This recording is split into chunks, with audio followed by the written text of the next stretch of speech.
Good morning students.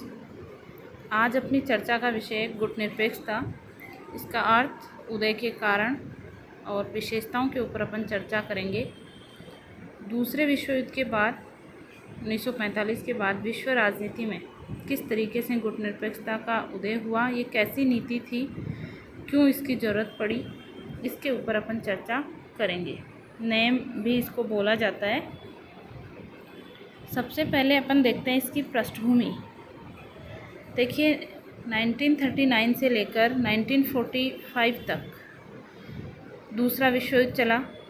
1945 में जैसे ही दूसरा विश्व युद्ध ख़त्म हुआ, विश्व दो विरोधी गुटों में बंट गया। हालांकि यदि अपन विश्व युद्ध से पहले की बात करें तो सोवियत संघ और अमेरिका मित्र राष्ट्रों की श्रेणी में थे और वो धुरी राष्ट्रों के खिलाफ लड़ रहे थे।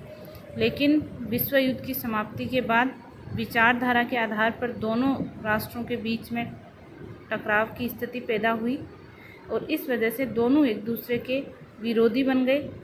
प्रतिस्पर्धा, आर्थिक प्रतिस्पर्धा, सैनिक प्रतिस्पर्धा, अपनी विचारधारा को विश्व के दूसरे देशों पे चाहे ज़बरदस्ती थोपें, उसको थोपना, फैलाना, इस तरीके से। तो शीत युद्ध की जो स्थिति उत्पन्न हुई थी, उसी काल में एशिया, अफ्रीका और लैटिन अमेरिका के बीच जो देश थे वो स्वतंत्र हुए, क्योंकि दूसरा विश्व युद्ध जब लड़ा जा रहा था तो प्रमुख जो बात थी वो यही थी कि आत्मनिर्णय का अधिकार, स्वयं जिस देश की जनता है वो अपना शासन स्वयं करे, इसी के ऊपर या इसी सिद्धांत पर प्रमुखतः लड़ा गया था। तो दूसरे विश्व युद्ध के बाद एशिया, अफ्रीका और लैटिन अमेरिका महाद्वीप के जो देश थे वो अधिकांश स्वतंत्र हुए। इन स्वतंत्र देशों ने कैसे, कौन सी नीति अपनाई और क्या सोचकर ये किया, तो दो गुट थे, साम्यवादी गुट और पूंजीवादी गुट। साम्यवादी गुट का जो नेता था वो सोवियत संघ और पूंजीवादी गुट का जो नेता था वो अमेरिका, इनके बीच में बंटा हुआ था। और दोनों ही गुट आपस में सामाजिक प्रणालियाँ और सैनिक गुट तैयार कर रहे थे कि किस तरीके से अपनी विचारधारा को ज़्यादा से ज़्यादा फैलाया जाए। और इसी समय इन तीनों महाद्वीप, जिसको तीसरी दुनिया के नाम से भी जाना जाता है, विकासशील देश भी अपन कहते हैं, थर्ड वर्ल्ड भी इसको कहा जाता है, इनको नई नई स्वतंत्रता मिली थी। तो भारत जैसे जो देश थे वो इसी श्रेणी में थे। इन देशों ने क्या किया कि इन गुटों से अलग रहने की नीति अपनाई और इन देशों द्वारा जो ये इन दोनों गुटों, सोवियत संघ या जिसको साम्यवादी गुट और पूंजीवादी गुट बोलते हैं, इन दोनों गुटों से अलग रहने की जो नीति थी वही क्या कहलाई, गुटनिरपेक्षता। क्योंकि इनके सामने यही विकल्प था, या तो ये साम्यवादी गुट में शामिल हो जाए या पूंजीवादी गुट में, और नहीं तो अपना कोई तीसरा नया ही रास्ता चुने। और इन्होंने स्वतंत्र विदेश नीति चुनने का निर्णय लिया और उस नीति को जो नाम दिया गया था वो गुटनिरपेक्षता, यानी गुटों से दूर रहने की नीति, गुटों से अलग रहने की नीति। अंतर्राष्ट्रीय राजनीति में जो दो प्रमुख गुट विभाजित हैं, उन गुटों से दूर रहकर अपनी स्वतंत्र विदेश नीति का पालन करने का निर्णय इन देशों ने लिया। सबसे मेन जो गुटनिरपेक्ष आंदोलन की बात थी वो यही थी, स्वतंत्र विदेश नीति ये देश अपनाना चाहते थे, क्योंकि इनको अभी अभी स्वतंत्रता मिली थी और ये फिर से किसी देश के अंडर नहीं जाना चाहते थे। तो इन देशों ने गुटनिरपेक्ष आंदोलन की स्थापना की और मुख्य जो उद्देश्य था वो नवीन देशों के हितों की रक्षा करना। इसकी ओर देखिए, पहला जो कदम था वो बांडुंग सम्मेलन हुआ था। बांडुंग ये इंडोनेशिया में 1955 में, और यहाँ पर भारत के प्रधानमंत्री जवाहरलाल नेहरू, ये अब्दुल नासिर मिशर और इंडोनेशिया के मार्शल टिटो और सुकर्णो, इन नेताओं ने भाग लिया। और इन्होंने ये कहा इस सम्मेलन में, जो बांडुंग सम्मेलन था, कि हमें विश्व शांति को बनाए रखने के लिए हम उस शीत युद्ध को उसमें शामिल होकर या उन गुटों में शामिल होकर और ज़्यादा शीत युद्ध की जो नीति थी उसको, शीत युद्ध को जो चल रहा था उसको और ज़्यादा बढ़ाना नहीं चाहते थे। इसलिए इन्होंने कि हमें इन गुटों से दूर रहने की नीति अपनानी चाहिए। तो इस गुटनिरपेक्ष आंदोलन जो ये विकासशील देशों या थर्ड विश्व द्वारा चलाया गया, इसका जो पहला सम्मेलन था वो 1961 में बेलग्रेड में, यूगोस्लाविया बेलग्रेड में यहाँ ये आयोजित हुआ। इस पहले सम्मेलन में 25 राष्ट्रों ने भाग लिया था। उस समय जो विकासशील देश थे उन्होंने 25 जो राष्ट्र थे उन्होंने भाग लिया। इसमें जो प्रमुख थे या जिन नेताओं ने गुटनिरपेक्षता की नीति को बढ़ावा दिया,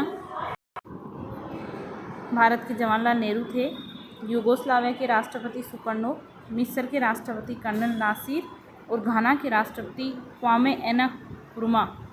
ये प्रमुख नेता थे जिन्होंने गुटनिरपेक्ष आंदोलन को बढ़ावा दिया। और तीसरे ये जो एक तरीके से तीसरी दुनिया जिसको कहते हैं, इसको एक नई पहचान मिली और इन राष्ट्रों का समूह अलग से किस नाम से जाना जाने लगा? गुटनिरपेक्ष देश के नाम से जाना जाने लगा। आज यदि अपन देखें तो वर्तमान में गुटनिरपेक्ष आंदोलन यूएनओ के बाद विश्व का सबसे बड़ा परामर्श, राजनीतिक विचार विमर्श कर सकते हैं, वो वाद विवाद समस्याओं के ऊपर कर सकते हैं। आज इसके जो सदस्यों की संख्या है वो 120 है। शुरुआत हुई थी 25 से और आज इसके सदस्यों की संख्या है वो 120 है। इसके अतिरिक्त इस समूह में 17 देश और 10 अंतर्राष्ट्रीय संगठनों को भी पर्यवेक्षक का दर्जा प्राप्त है। यानी कहने का अर्थ ये है कि ये 17 देश और 10 जो इंटरनेशनल ऑर्गेनाइजेशन है वो भी इसकी बैठकों में भाग ले सकते हैं। अब इसके उद्देश्यों पर अपन नज़र डालते हैं। गुटनिरपेक्ष आंदोलन का प्रमुख जो उद्देश्य था वो यही था कि शीत युद्ध की राजनीति का क्या करना है? त्याग। कि हम इस जो ये विश्व स्तर पर, अंतर्राष्ट्रीय स्तर पर राष्ट्रों के बीच में जो चल रहा है, इसमें हम भाग ही नहीं लेना चाहते, हम ऐसी राजनीति का हिस्सा ही नहीं बनना चाहते। इसलिए इन्होंने गुटनिरपेक्षता को अपनाया।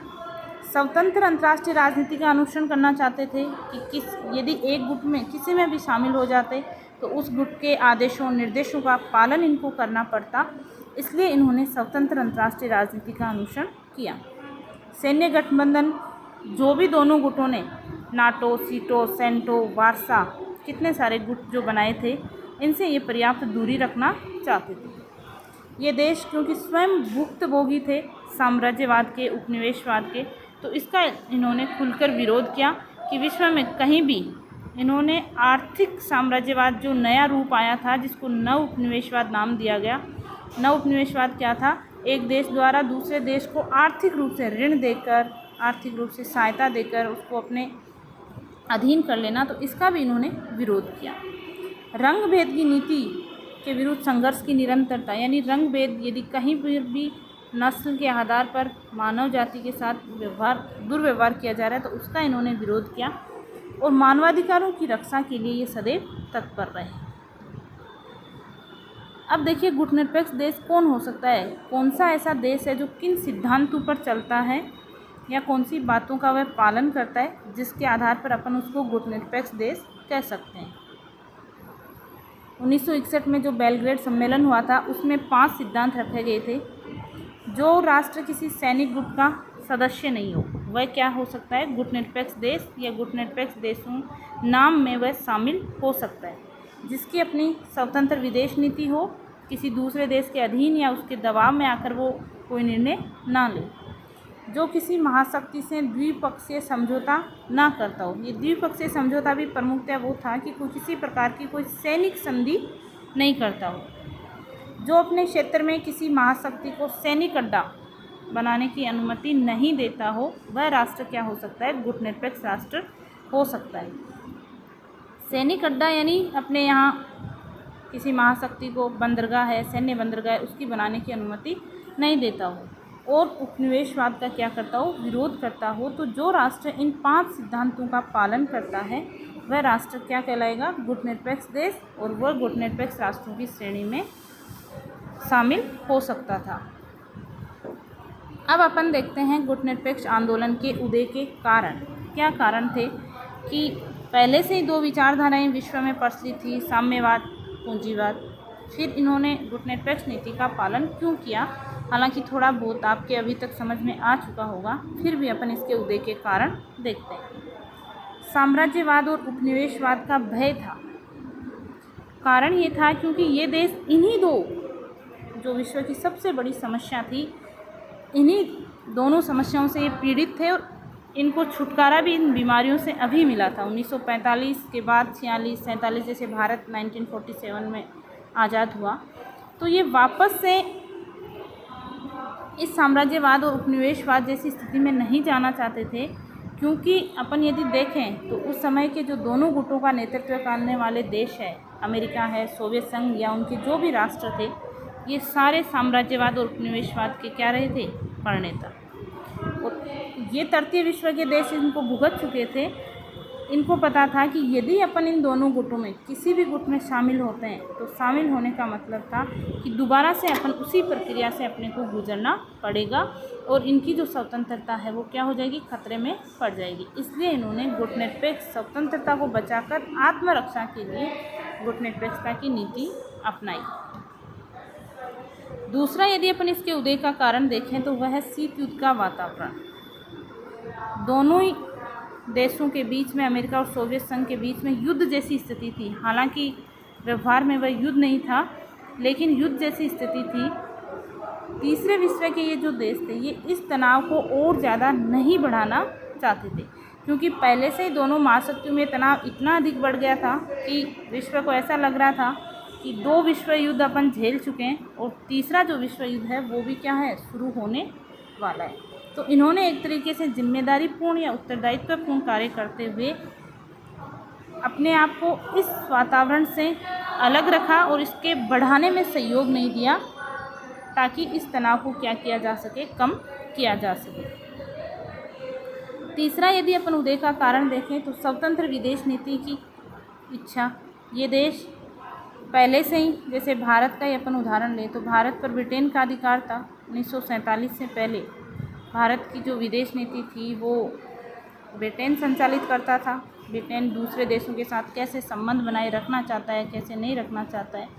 अब ये देश स्वयं अपनी स्वतंत्र विदेश नीति अपनाना चाहते थे। किसी भी गुट में शामिल हो जाते तो अंतर्राष्ट्रीय मंचों पर वह स्वतंत्र निर्णय नहीं ले सकते, राष्ट्रीय हितों के अकॉर्डिंग भी निर्णय नहीं ले सकते थे, क्योंकि उनको सिर्फ उसी गुट के आदर्शों या उसी गुट के अनुसार निर्णय लेना पड़ता। तो गुटबंदी स्वीकार करने का मतलब था स्वतंत्रता का त्याग करना, और ये करना नहीं चाहते थे क्योंकि ये अपनी स्वतंत्र विदेश नीति अपनाना चाहते थे। गठबंधन राजनीति का विरोध किया इन्होंने। 2 गुट थे, पूंजीवादी, साम्यवादी, और इन दोनों ही गुटों ने कई सारे सैनिक गठबंधन बनाए। नाटो है, सीटो है, वारसा है, सेंटो है। तो इनसे ये, क्योंकि इन सैन्य गठबंधनों से क्या हुआ, विश्व में तनाव की स्थिति और ज़्यादा उत्पन्न हो गई। तो ये इनसे दूर रहना चाहते थे और इसका विरोध करना चाहते थे, क्योंकि ऐसी स्थिति सैनिक गठबंधनों का निर्माण अंतर्राष्ट्रीय शांति के लिए क्या करती है, खतरा पैदा करती है। इन राष्ट्रों के सामने एक जो प्रमुख समस्या थी वो थी अपना आर्थिक विकास करना, क्योंकि उपनिवेशवाद के कारण जिस देश ने भी इनके ऊपर अधिकार कर रखा था उसने इनकी आर्थिक स्थिति डामाडोल करके छोड़ी थी। भारत भी इसका उदाहरण है अपने सामने। तो ये राष्ट्र सबसे प्रमुख यही था कि ये अपना आर्थिक विकास करना चाहते थे। अब आर्थिक विकास के लिए इनके पास प्राकृतिक साधन है, मानव शक्ति है, लेकिन जो तकनीकी थी वो नहीं थी, और तकनीकी प्राप्त करने के लिए ये दोनों ही गुटों से बिना स्वार्थ की सहायता लेना चाहते थे, और ये तभी हो सकता था जब शांतिपूर्ण वातावरण में ऐसा हो। यदि ये स्वयं शीत युद्ध का हिस्सा बन जाते तो फिर इनका आर्थिक विकास नहीं हो पाता।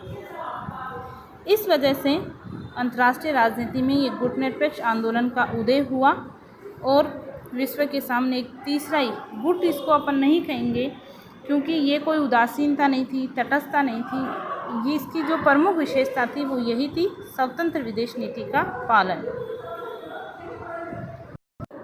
अब अपन देखते हैं गुटनिरपेक्ष आंदोलन की विशेषताएं। क्या विशेषताएं थी, इतना पढ़ने के बाद अपने को विशेषताएं पता चल ही चुकी है वैसे, कि ये सैनिक, राजनीतिक, सुरक्षा संधियों और जितने भी सैनिक गठबंधन है उनका ये क्या करती है, विरोध करती है।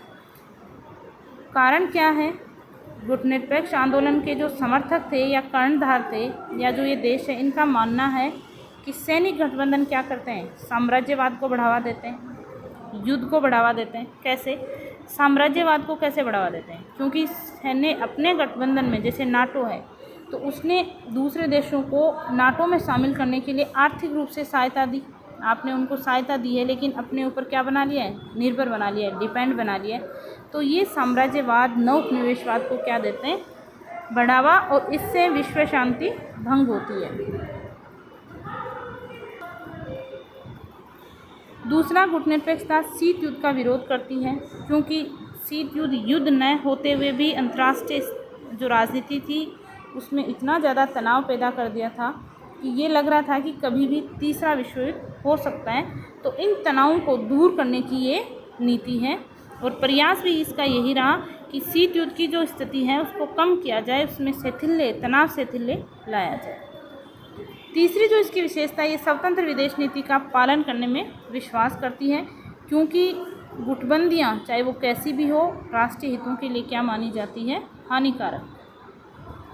अगली गुटनिरपेक्षता की विशेषता ये कि अलगाववाद या तटस्थता की नीति नहीं थी।